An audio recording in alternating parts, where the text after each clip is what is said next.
माजी आमदार संदीप नाईक यांच्या वाढदिवसाचं औचित्य साधून त्यांनी केलेल्या आवाहनाला प्रतिसाद देत युवा समाजसेवक अक्षय पाटील आणि सगुणाबाई वामन पाटील सेवाभावी संस्थेच्या वतीने नेरूळ इथे रुग्णवाहिका सेवेचा लोकार्पण सोहळा पार पडला।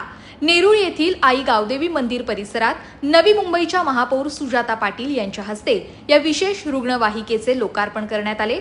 आपत्कालीन स्थितीत रुग्णांना वेळेत आणि योग्य वैद्यकीय मदत मिळावी या सामाजिक उद्देशाने ही रुग्णवाहिका नागरिकांच्या सेवेस दाखल झाली आहे। वाढदिवसाच्या निमित्ताने वैयक्तिक सोहळे न करता समाजाला उपयुक्त ठरेल असा आरोग्यविषयक उपक्रम राबवणे हीच खरी जनसेवा आहे या भावनेतून संस्थेचे अध्यक्ष अक्षय पाटील यांनी हा उपक्रम राबवलाय।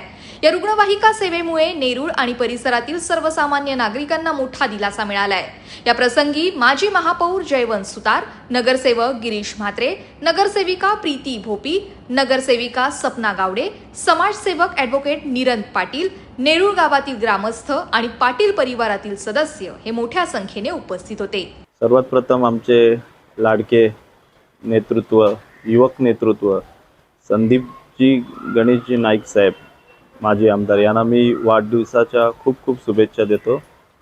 आमच्या संदीप भाईंनी आम्हाला एक संदेश दिला होता की आम्हाला वाढदिवसाला बुके नको, काहीतरी समाज उपयोगी असा एक कार्यक्रम राबवा, म्हणून मी आणि माझी संस्था स्वर्गीय सगुणा आई वामन पाटील सेवाभावी संस्था आहे, तिच्या मार्फत आणि माझे मार्गदर्शक गिरीश म्हात्रे यांच्या मार्फत आम्ही एक काल रुग्णवाहिका आमच्या प्रभागासाठी काल लोकार्पण केला।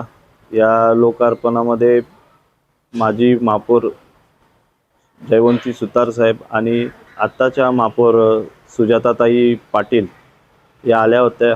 तसेच इथं आम्ही खूप सारे उपक्रम केले।